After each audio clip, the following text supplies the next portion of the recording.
से मैं अंजलि सिसोदिया इस समय आई हुई हूँ गाजियाबाद शंभू दयाल डिग्री कॉलेज में, जहाँ हिंदी साहित्य भारती द्वारा एक भव्य बैठक का आयोजन किया गया, जिसमें प्रदेश और प्रांत जिले स्तर के सभी पदाधिकारियों ने भाग लिया। और हिंदी साहित्य भारती के संस्थापक आदरणीय रविंद्र शुक्ल जी हमारे साथ हैं, जो अंतर्राष्ट्रीय स्तर पर माँ हिंदी की जोत जगा रहे हैं।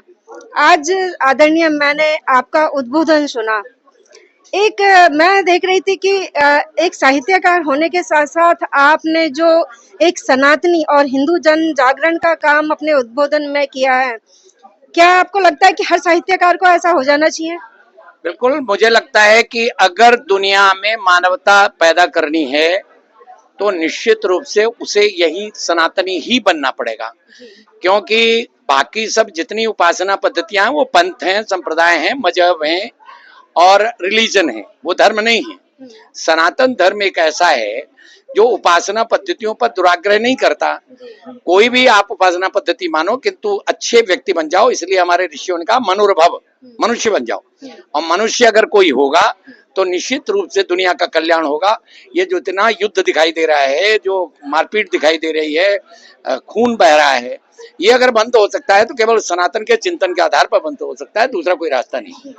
लेकिन मैं देखती हूँ काव्य कुल में, काव्य जगत में कुछ साहित्यकार ऐसे हैं कि वो भाईचारे की बात करते हैं, क्या कहना चाहेंगे? वो अज्ञानता है उनकी। वो ये नहीं जानते कि भाई बना के चारा बनाया जाता है। कब से चारा बनाया जा रहा है? ये भारत था कहाँ? आप देखिए कि कई देश ऐसे हैं जहां पर केवल सनातनी रहते थे, अब एक भी नहीं है। लेबनान पूरा ईसाई था, नहीं है, कहाँ गए? यहूदियों को मार मार के कैसे 4 लाख यहूदियों को एक साथ चैम्बर में कैद करके गैस से मार डाला गया। ये सब इस देश में, क्या विश्व के अंदर हो रहा है? भारत एकमात्र ऐसा देश है जिसने आज तक किसी के ऊपर आक्रमण नहीं किया। आज तक कितने आक्रमण सही, लेकिन हमने कभी तलवार लेकर के दुनिया को डराया नहीं। लेकिन हमको कितना कत्लेआम हुआ, हमने सब सहा। दुनिया अगर वास्तव में शांति के धरातल पर खड़ा करना है दुनिया को, तो केवल एकमात्र रास्ता है भारतीय चिंतन, भारतीय दर्शन और भारत की संस्कृति और सनातन धर्म, दूसरा कोई रास्ता नहीं। देयर आर नो वे। अभी आप जैसे म्यांमार गए, म्यांमार की बात कर रहे थे, मैंने पढ़ा था वहाँ के एक संत हुए धर्मगुरु संत विरातू, उन्होंने कहा था कि पागल कुत्ते के साथ सोया नहीं जा सकता, उसे गोली ही मारी जा सकती है। तो यहाँ के धर्मगुरु, थोड़ा सा आप विचार डालेंगे उनके लिए? देखिए, विराथू ने जो न किया होता आज म्यांमार बचता ही नहीं, खत्म हो जाता। और हम ये मानते हैं कि अगर पागल कुत्ते को ठीक कर सकते हैं तो इलाज से ठीक करें, अगर नहीं हो सकता है तो पागल कुत्ता काट ना पाए इससे पहले उसका इलाज करना होगा। जी। तो आपको लगता है अभी म्यांमार सुरक्षित है? हाँ, म्यांमार में बहुत कुछ बदल गया। म्यांमार जो है वो अपने आप को बचा ले गया। तो मैं कुछ चीजें और भी देखती हूँ, जैसे मैं एक सोसाइटी में रहती हूँ, ग्रुपों में इंग्लिश टू इंग्लिश बात होती है और वो एक स्टेटस सिंबल बना दिया गया है। क्या हिंदी भाषा उच्च स्तरीय शिक्षा प्राप्त करने के बाद भी हिंदी भाषी, क्या वो शिक्षित नहीं कहलाता है क्या? देखिए, ऐसा है, दुर्भाग्य है, स्वतंत्रता के पश्चात जिनके हाथ में बागडोर गई इस देश की, वो कैम्ब्रिज यूनिवर्सिटी के लोग थे, वो अंग्रेजों के पिट्ठू थे, वो लॉर्ड मैकाले के मानसपुत्र थे। इसके कारण इतने वर्षों में ये वातावरण बना। नहीं तो पहले तो आज से 10 वर्ष पहले आईएएस अधिकारी वही होते थे जो प्राइमरी स्कूलों में पढ़े थे। 10 साल के अंदर ये परिवर्तन हुआ। और आप देख लीजिएगा, आज जो हिंदी के विश्वविद्यालय खुल रहे हैं, बाकी सारी शिक्षा उसमें होने लगी। जो लोग इस पर प्रश्न करते हैं कि अंग्रेजी के अलावा हम प्रगति नहीं कर सकते, उन मूर्खों से ये पूछो, चीन ने किस भाषा में प्रगति की, जापान ने किस भाषा में प्रगति की, रूस ने किस भाषा में प्रगति की, जर्मनी ने किस भाषा में प्रगति की। ये वो मूर्ख लोग हैं जो देखने में तो हिंदू लगते हैं, लेकिन ये भारत के नहीं है, ये लॉर्ड मैकाले के मानस पुत्र हैं। तो जैसे पिछली शिक्षा नीति और अब की शिक्षा नीति में आपको कितना बदलाव नजर आया? देखिए, बहुत कुछ बदलाव हुआ है, लेकिन बहुत कुछ अभी करने की जरूरत है, अभी परिपूर्ण नहीं है। इस शिक्षा नीति में बहुत सारे दोष आ गए। जैसे दक्षिण भारत में जो उन्होंने भाषा का वो दिया ना, उनकी भाषा में वो करने का, तो वो अंग्रेजी लेते हैं और अपनी भाषा, बस। इसके बाद हिंदी वहां पर वनवास को चली गई। धीरे से उस पर विचार करना पड़ेगा। कुछ साहित्यकारों से मेरा कई बार विरोध होता है, सोशल मीडिया पे भी होता है। वो कुछ लोगों को प्रसन्न करने के लिए अपने धार्मिक, चाहे रामायण के पात्र हों, महाभारत के पात्र हों, उन्हें अपने हिसाब से परिवर्तित कर देते हैं। क्या कहना चाहेंगे? अज्ञानता, मूर्खता। और इसके लिए आवश्यक है कि आप स्वाध्याय करिए और स्वाध्याय के माध्यम से उन्हें परास्त करिए। क्या साहित्य वेदों के पर तथस्थ होकर लिखा जा सकता है या फिर लोकोक्ति के हिसाब से भी? देखिए, वेद को इग्नोर करके जो लिख रहा है वो मानवता है ही नहीं। वेद तो मानवता के उद्घोषक हैं, और आप समझ लीजिए वेदों को जो इग्नोर करेगा वो मानवता को इग्नोर कर रहा है। कहते हैं कुछ लोगों का बहाना होता है कि साहित्यकार कल्पना कर सकता है। कल्पना सार्थक होनी चाहिए, सामाजिक होनी चाहिए या निराधार होनी चाहिए? देखिए, जिस साहित्यकार के अंदर उसकी कलम का भाव कांता ना हो वो कल्याण नहीं कर सकता, क्योंकि समस्या और समाधान ये दोनों ये साहित्यकार के मूल गुण होने चाहिए। अगर समस्या बताते हो समाधान बताओ। तो कांता भाव का मतलब ये हुआ कि जिस तरह से पत्नी अपने पति का योगक्षेम की चिंता करती है, वैसे ही साहित्यकार को अपने समाज के योगक्षेम की चिंता करनी चाहिए। और अगर वो नहीं करता है तो वो साहित्यकार नहीं है, वो भाट है, भांड है। आपको लगता है कि कहीं ना कहीं जो बॉलीवुड है वहाँ पे जो जैसे कि सेंसर बोर्ड कुछ भी स्वीकारिता दे देता है या कुछ भी करता है, तो बदलाव आने की आवश्यकता है? देखिए, ऐसा है कि पैसे का खेल सब जगह चल रहा है। कोई सुई चोर है, कोई हाथी चोर है। ये जो भाव है ये लोगों के अंदर निकालना पड़ेगा। इसके लिए हमको संघर्ष करना पड़ेगा, लोगों को एजुकेट करना पड़ेगा, तब जाकर ये खत्म होगा। लेकिन मैं देखती हूँ सर कि कुछ जो सोशल मीडिया के माध्यम से अधिक फॉलोअर बढ़ा लेते हैं, हमारी युवा पीढ़ी उन्हें ही फॉलो करती है, कहती है यही सही है, जबकि उनका जो साहित्य है, लेखन है, वो बिल्कुल निराधार है, कहीं से भी मतलब वो सिर्फ पैसे के लिए काम कर रहे हैं। हमारी माताओं को इस पे अभियान चलाना पड़ेगा, क्योंकि जब गर्भ में बच्चा आता है उस समय से लेकर के अगर उसका कोई मार्गदर्शक है तो माँ है। और माँ, आप इससे उदाहरण देख लीजिए कि शिवाजी के पिताश्री मुगलों की सेना में कार्यरत थे, लेकिन 14 साल की आयु में शिवाजी की माँ ने 14 साल की आयु में उन्हीं लोगों से युद्ध करा दिया। आप बताइए ना, तो कौन, किसने बनाया? माँ ने। हाँ, आपने थोड़ी बताया। शेर और भेड़िया की परिकल्पना ये है। कुल मिला के संस्कार देने पड़ेंगे। जैसे रामू नाम का बालक जो बाद में मोगली होकर के आया चित्रपटल पर, तो रामू नाम का बालक भेड़िया ने पाला तो भेड़िया हो गया। सही बात है, बिल्कुल। तो मनुष्य का बच्चा अगर भेड़िया बन सकता है, संस्कार का कमाल है ना। तो संस्कार दीजिए ना, विकार मत दीजिए। मैं देख रही थी सर कि देख रही थी कि बहुत कम ऐसे साहित्यकार मिलते हैं कि जो खुल के मंचों से इतनी खुली हुई बातें करते हैं। पहली बार देखा मैंने किसी साहित्यकार को। बाकी साहित्यकारों को सर इस विषय पे क्या कहना चाहेंगे? देखिए, मेरी कोई भी किताब उठा के देख लीजिए, उन सब पुस्तक। आप पुनः अपनी किताबों का नाम दोहरा दीजिए, हमारी एक बहन खरीदना चाह रही थी। नहीं, ऐसा किताबें तो बहुत हैं, लेकिन उस जो वर्ण व्यवस्था की मौलिक अवधारणा और विकृति, लोकहित प्रकाशन, राजेंद्र नगर लखनऊ, और दूसरी प्रभात प्रकाशन से 2 पुस्तकें हैं हमारी। एक राम के सबसे छोटे भाई शत्रुघ्न पर महाकाव्य है, शत्रुघ्न चरित, प्रभात प्रकाशन से। दूसरी है संजीवनी, जिसमें सनातन धर्म का नवनीत 1100 दोहों के माध्यम से मैंने परोसा है, लोगों को दिया है। वो जो है वो भी बहुत अद्भुत पुस्तक है। वैसे तो सभी पुस्तकें अपने में बहुत अच्छा है। हमसे जुड़ने के लिए बहुत बहुत धन्यवाद। हिंदी साहित्य का बहुत बहुत धन्यवाद। नमस्कार सर।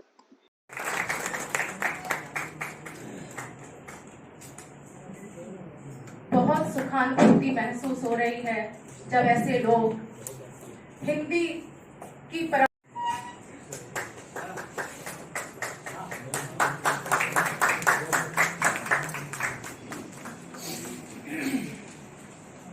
हमारे इसी श्रृंखला में हमारे बीच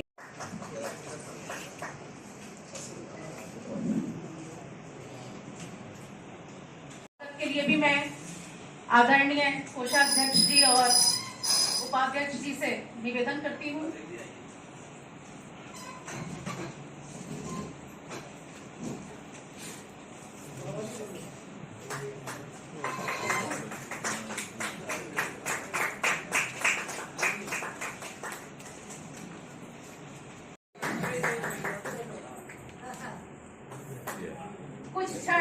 जीवन में कभी भी भुलाए नहीं भूलते।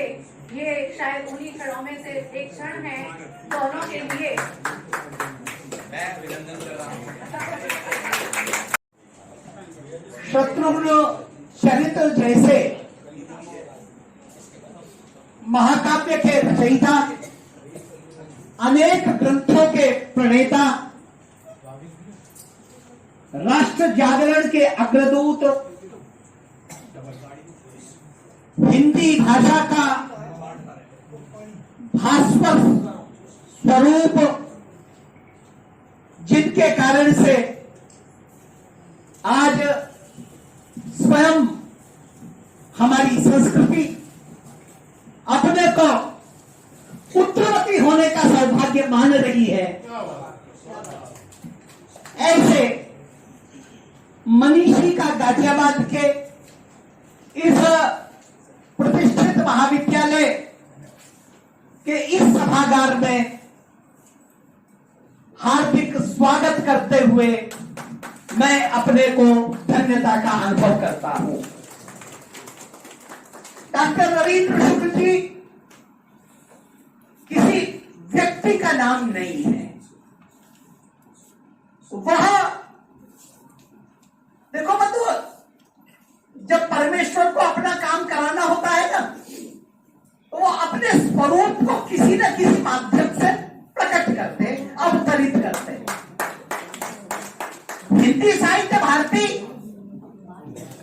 किसी व्यक्ति के द्वारा खड़े होने वाला काम नहीं, ये दैवीय कार्य है। संस्कृति का पुनरुत्थान, साहित्यकारों की अपनी स्व की परिरक्षा, यह कार्य जिनके माध्यम से होना था, वह उत्तर प्रदेश के ऐसे सम्मान्य शिक्षा मंत्री रहे जिन्होंने अपने कार्यकाल में वंदे मातरम गीत प्राथमिक विद्यालयों में प्रारंभ किया।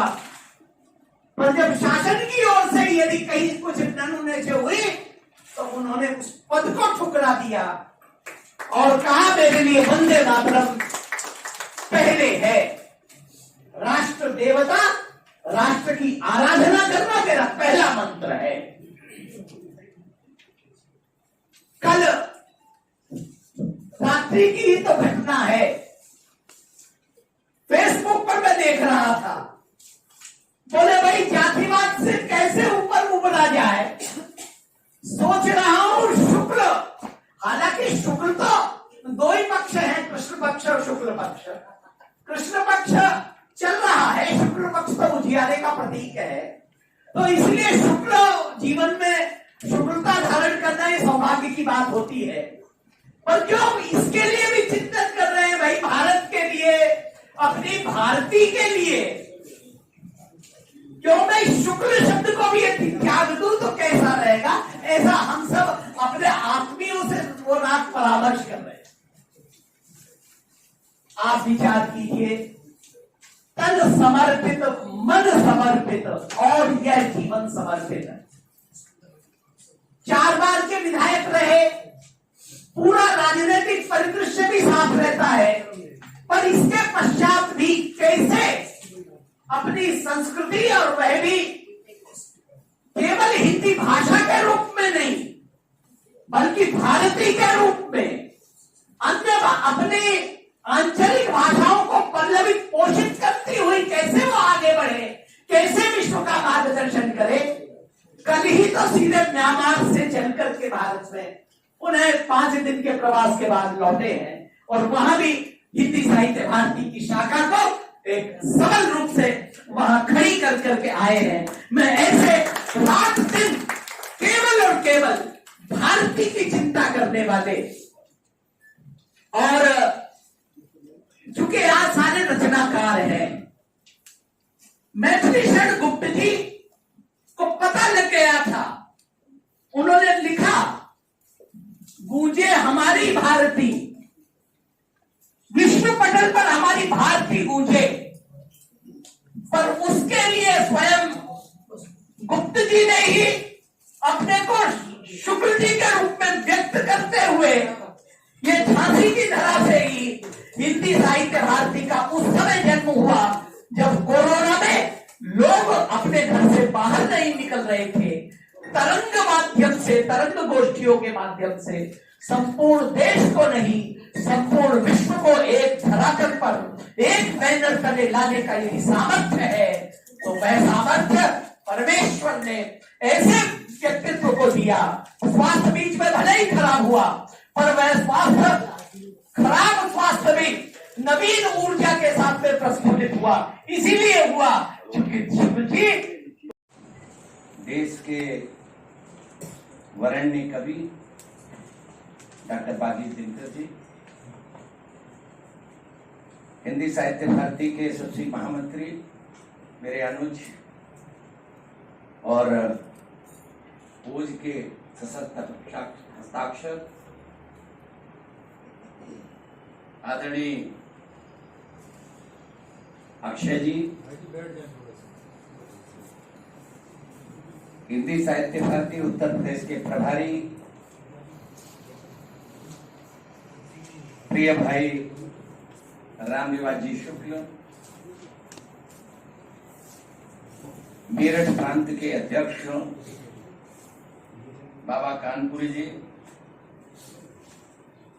गाजियाबाद जिला इकाई की कार्यकारिणी की अध्यक्षा डॉक्टर बीना शर्मा जी, नोएडा जिला इकाई के अध्यक्ष श्री विनोद तोमर जी और भारतीय जनता पार्टी के क्षेत्रीय उपाध्यक्ष प्रिय भाई मयंक गोयल जी,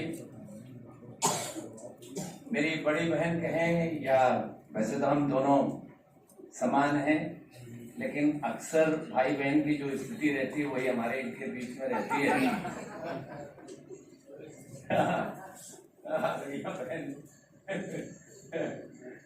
हाँ, डॉक्टर रमा जी, रमा रानी सिंह है, सिंह भी है, सिंह तो इनके हैं।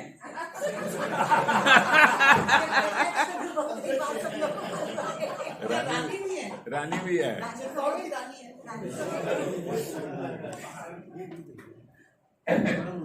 हमारे संगठन मंत्री प्रिय द्विवेदी जी, उपस्थित सभी हिंदी साहित्य भारती के योद्धा भाइयों और बहनों, हापुड़ के अध्यक्ष, हाँ हापुड़ के अध्यक्ष जी और अलीगढ़ से भी आए हैं, सभी को मान लो कि सबको कह दिया है मैंने, क्योंकि समय कम है इसलिए कुछ बातें कर दी हैं। मैं भूल जाऊंगा तो बाद में मेरी हालत खराब होगी। काफी बातें आपके पास तक पहुंची, उसी में कुछ जोड़ते हुए मैं कुछ कहना चाहता हूं। हिंदी साहित्य भारती का उद्देश्य मात्र साहित्य का परिमार्जन, परिष्करण या उसका विकास नहीं है। हिंदी साहित्य भारती का मुख्य उद्देश्य अभी आपके हाथ में गया है, मैं उसको दोहराना नहीं चाहता, उसको पढ़ लीजिएगा। और यही पंजीकरण है। उसका अगर संक्षिप्त बात करें तो मानव बन जाए जग सारा, यह पावन संकल्प हमारा। मानव बनने की प्रक्रिया है कहां? मानव कौन सी विधि से बनाया जा सकता है, वो क्या प्रकार हो सकता है? तो इस नाम में दो उपकरण हैं, हिंदी और साहित्य। ये दो उपकरण हैं जिसको रामनिवास जी ने ये कहा कि ये हमारे माध्यम हैं।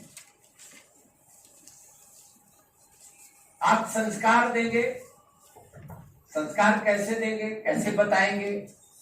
मैं अभी 6 दिन लगातार प्रवास पर था म्यांमार में,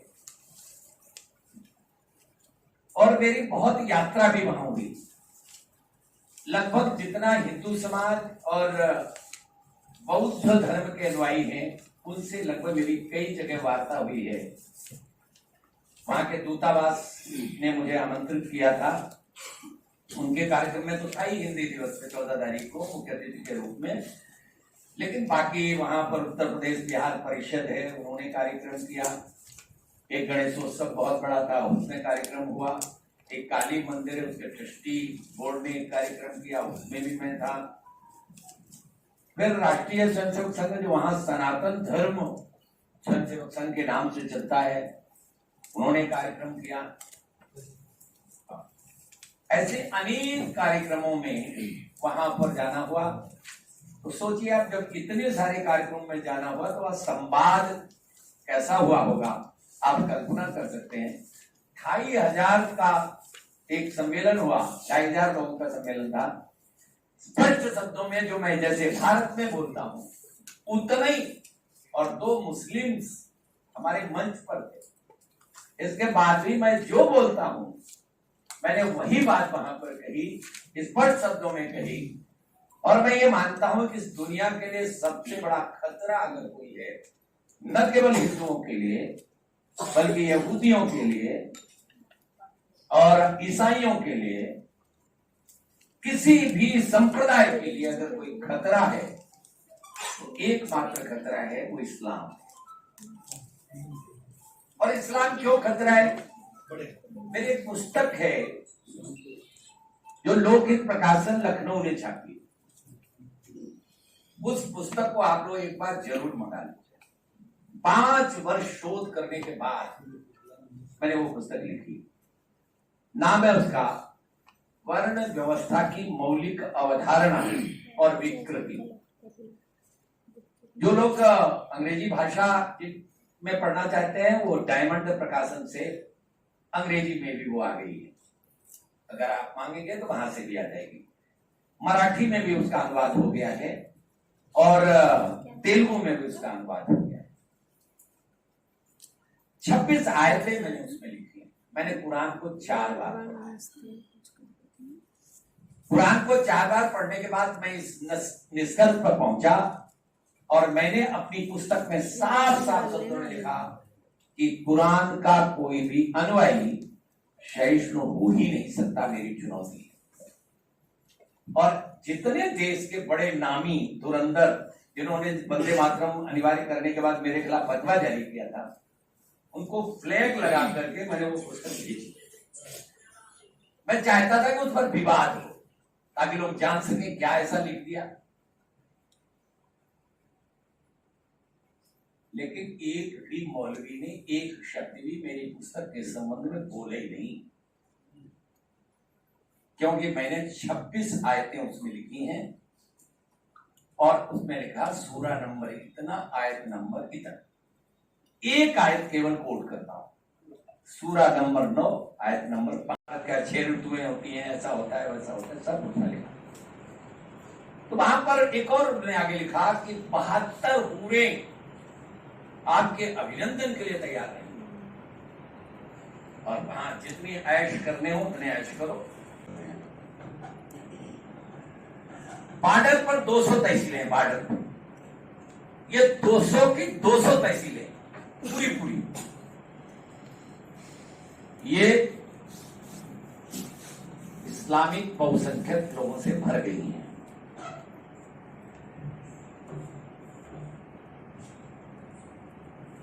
ये 300 तहसीलें पूरी की पूरी।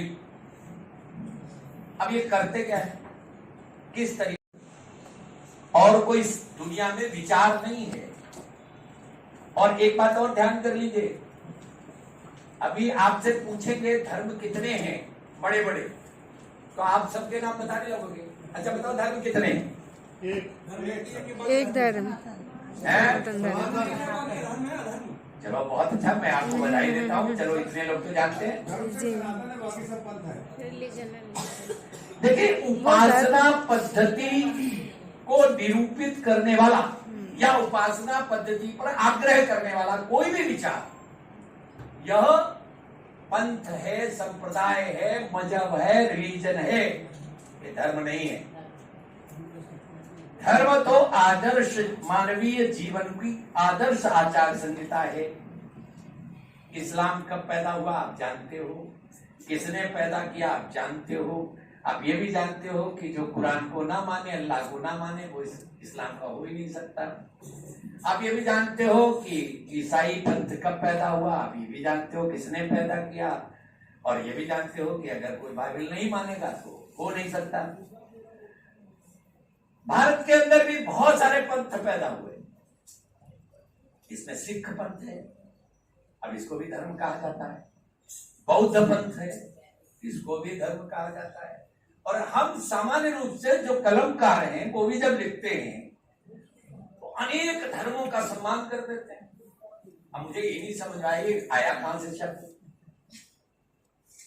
कोई बता सकता है क्या कि सनातन को किसने पैदा किया, कब पैदा किया? नहीं।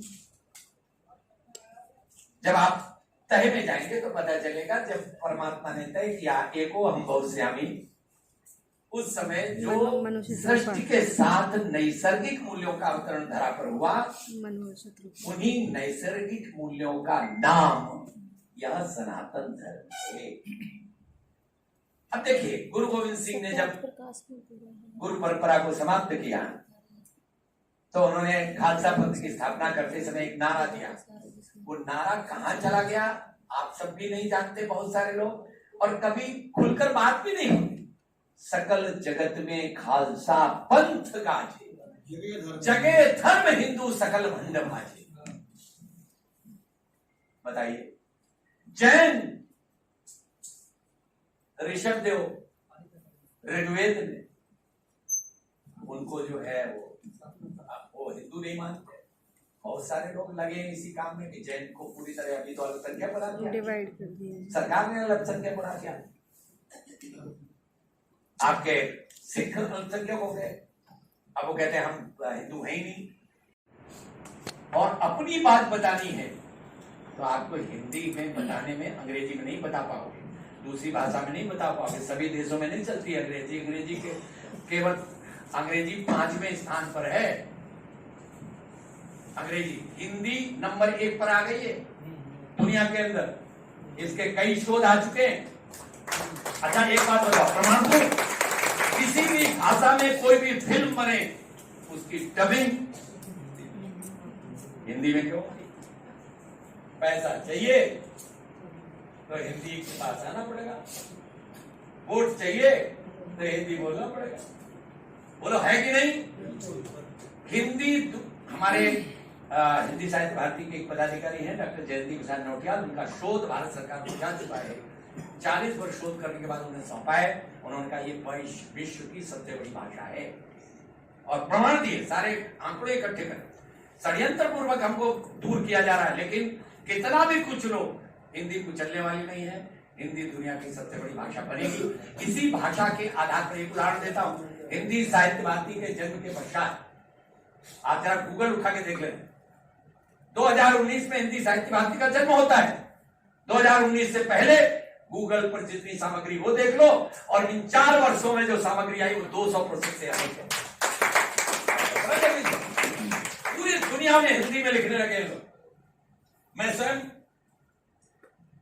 वो लिखता था, कौन सी भाषा आती है रोमन, और उसमें वही लिखता था। बहुत सारे लोग यहाँ उस पर लिखते हैं, मैंने अभ्यास किया उसका। आज हम आपका नंबर भी फीड करेंगे तो हिंदी में करिए ना। हिंदी में जो आनंद है वो किसी में नहीं है। मैं सब जगह जाता हूं, सब जगह बोलता हूं बता दो कौन है हमारे साथ में खड़े होने वाला। इतनी वैज्ञानिक भाषा है। पानी के 117 शब्द, आदरणीय आप तो विद्वान है, मैं तो भाषाविद नहीं हूं। 117 शब्द। अब पता चला कि शब्दों का प्रयोग देखिए। अगर आप शंकर जी को चढ़ाएंगे तो जलाभिषेक है, लेकिन अगर पुरुषों का तर्पण करेंगे तो जल देना, पानी देना है, पानी देना, पानी देना। नाम बदलते हैं। पिता आ गए, पिताजी बैठिए, एक ही क्रिया, मोड़ा आगो, बुंदेलखंडी बोल गए। अगर बेटा आ गया, बैठो, एक क्रिया है। अरे जो आनंद, अब वो छोड़ दो, ये हमारा ब्रदर इन लॉ है, अब उसकी बहन हमको ब्याही, क्या हमारी बहन उसको ब्याही, यही नहीं मालूम। हम उसके जीजा हैं कि वो हमारा जीजा है, बोलो है कि नहीं? अब ये क्या सिस्टर इन लॉ, और भाई साली है,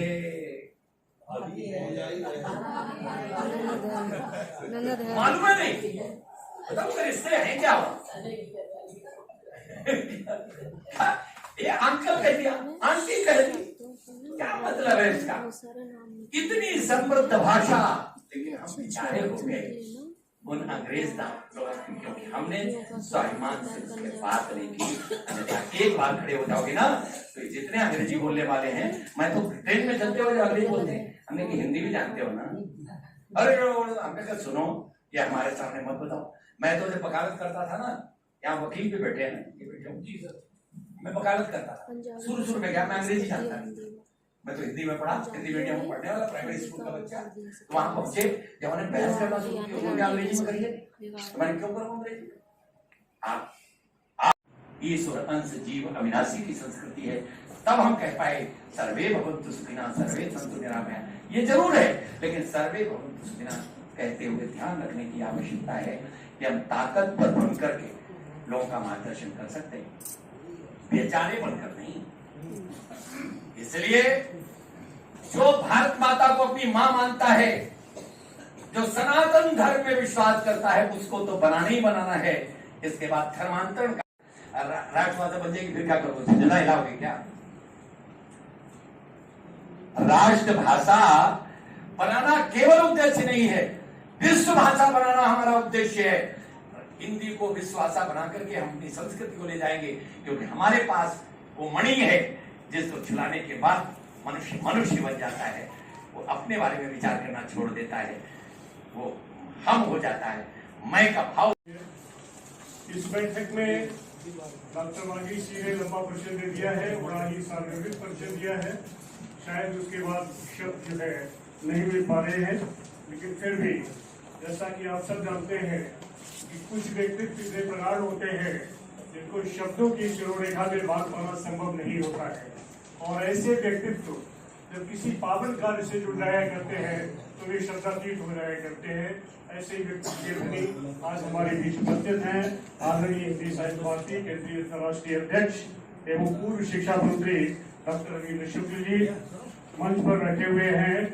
आपके डॉक्टर वागीश जी जो उत्तर प्रदेश के अध्यक्ष हैं, उत्तर प्रदेश का समिति के महामंत्री डॉक्टर श्री अक्षय जी, मेरठ प्रांत के अध्यक्ष कानपुरी जी, गाजियाबाद जिला इकाई की अध्यक्षा डॉक्टर विनोद शर्मा जी और विनोद तोमर जी जो नोएडा के अध्यक्ष महोदय हैं, हमारे बीच उपस्थित हैं एवं अन्य प्रमुख साथियों।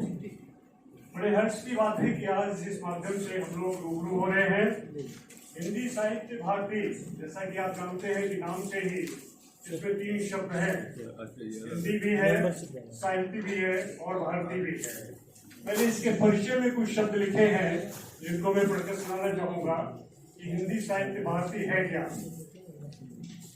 हिंदी साहित्य भारती हमारी सभ्यता और संस्कृति के विकास की संस्था है। ये भारतीय सनातन विचारधारा एवं सांस्कृतिक चेतना के मूल्यों को विश्व पटल पर प्रतिष्ठित करने की संस्था है।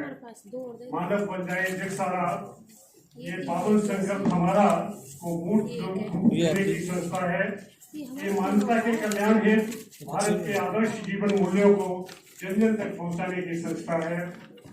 भारत भूमि पुत्रवहम प्रथव्या को आत्मसात करते हुए संपूर्ण विश्व में सद्भाव एवं समन्वय की भावना से एक विश्व एक परिवार के लक्ष्य साधन के रूप में हिंदी और साहित्य को प्रतिष्ठित करने की संस्था है। ये हिंदी को भारत की संपर्क भाषा एवं सामाजिक संस्कृति की वाहिका के रूप में राष्ट्र और राष्ट्रभाषा के दर्जा दिलाने के लिए प्रतिबद्ध होने वाली संस्था है। ये भारतीय सांस्कृतिक विरासत को आने वाली पीढ़ी तक यथोचित रूप में प्रस्तुत करने वाली संस्था है। ये भारतीय अस्मिता और भाषाई गौरव को स्मरण कराने की संस्था है। ये हमारी सामाजिक संस्कृति के बलवन और संवर्धन में भावात्मक एकता को पुष्ट करने वाली संस्था है। ये संस्था है हमारे ओज की, स्फूर्ति की, नवजीवन की, स्पंदन की। ये माँ भारती की सेवा करना ये हमारा साध्य है, ये लक्ष्य है। और हिंदी और साहित्य जो है साधन के रूप में है, और ये ऐसे साधन है कि जिसको जिस संस्था को मिल जाए या जिस मानव को मिल जाए तो निश्चित रूप से वो धन्य हो जाता है। उसका विकास सुनिश्चित करना ताकि वह इस देश की सामाजिक संस्कृति कंपोजिट कल्चर की वाहिका बन सके, और उसके लिए मुख्यतः संस्कृत से लौटता अष्टम अनुसूची, इस समय 22 भाषाएं हैं भारतीय संविधान की अष्टम अनुसूची में, उनसे शब्द ग्रहण करते हुए हिंदी का विकास सुनिश्चित करना सरकार का कर्तव्य होगा। तो हिंदी आज केवल हिंदी भाषा नहीं है, इस देश के पूरा देश इसमें प्रतिबिंबित हो रहा है। जब हिंदी का विकास हम सुनिश्चित करते हैं तो जितनी भी भारतीय प्रादेशिक भाषाएं हैं उन सबसे ऊर्जा लेकर आज हिंदी आगे बढ़ रही है, और एक ऐसा स्वरूप हिंदी को प्राप्त है जब हम हिंदी की बात करते हैं तो पूरा देश उसमें प्रतिबिंबित होता है। चाहे शब्दावली को लेकर, चाहे भाव को लेकर, प्रदेश का कोई भी निवासी कहीं का रहने वाला हो, जब हिंदी की बात करता है तो उसे ऐसा लगता है कि हिंदी हमारी भाषा है। इसलिए इसका स्वरूप एक सामाजिक संस्कृति की वाहिका के रूप में है, और आज हम गर्व के साथ कह सकते हैं कि हिंदी इस देश की राजभाषा भी है, और मैं मंच से कहता हूँ कि ये राष्ट्रभाषा भी है। केवल ये अंतर है कि उसे हमारे संविधान में दर्जा नहीं मिला हुआ है, और राष्ट्रभाषा का जब बात होती है तो भारत सरकार की ओर से एक और उसमें दिक्कत है कि सारे प्रांत जितने भी हैं भारतवर्ष के, उन्होंने ये लिखित में दे दिया है भारत सरकार को कि हिंदी को हम राष्ट्रभाषा मानते हैं, लेकिन एक प्रदेश ऐसा है जिसने आज तक लिखकर नहीं दिया है कि हिंदी को हम राजभाषा या राष्ट्रभाषा मानते हैं, और उसे लिखित में प्राप्त न होने की वजह से हिंदी आज लिखित रूप में राष्ट्रभाषा नहीं बन पाई है। वैसे वो राष्ट्रभाषा है क्योंकि कहा जाता है कि जो भाषा पूरे देश की सामाजिक संस्कृति की समायिका बन जाती है वो भाषा राष्ट्रभाषा भी बनती है। इसलिए मंच से बड़े गर्व के साथ मैं तो कहता हूँ कि हिंदी राजभाषा भी है और राष्ट्रभाषा भी है, और जब हम ये कहना शुरू करेंगे तो निश्चित रूप से वो आवाज वहां तक पहुंचती है केंद्र तक, और वो दिन शुभ दिन आने वाला है कि जब हमारी संस्था का भी ये प्रतिबद्धता है कि हिंदी जो है इस देश की राष्ट्रभाषा। हिंदी साहित्य भारती के कार्यकर्ता के रूप में ईश्वर को साक्षी मानकर प्रतिज्ञान करता हूँ कि मैं हिंदी साहित्य भारती के उद्देश्यों की पूर्ति के लिए तन मन धन से समर्पित रहूंगा। मैं ईश्वर को साक्षी मानकर प्रतिज्ञान करता हूँ मानव बन जाए जग सारा, यह पावन संकल्प हमारा, को ध्येय बनाकर अपने जीवन को व्यवस्थित करूंगा और सक्रिय रहकर अपने दायित्वों का निर्वहन करूंगा। भारत माता की जय, भारत माता की जय, हिंदी साहित्य भारती की जय, हिंदी साहित्य भारती की जय, वंदे मातरम, वंदे मातरम, सुजलाम सुफलाम मलयज शीतलाम सस्य श्यामलाम मातरम, वंदे मातरम, शुभ्रज्योत्स्ना पुलकितयामिनी उल्लकुसुमित द्रुमदलशोभिनी सुहासिनी सुमधुर भाषिणी सुखदां वरदां मातरं, वन्दे मातरं, वन्दे मातरं। भारत माता की जय। यहीं पर एक साथ सर्वे भवन्तु सुखिनः, सर्वे सन्तु निरामयाः, सर्वे भद्राणि पश्यन्तु मा कश्चित् दुर्भाग् भवेत्। ओम सहना भवतु सहनौ भुनक्तु सह वीर्यं करवावहै तेजस्विनावधीतमस्तु मा विद्विषावहै। ओम शांति शांति शांति।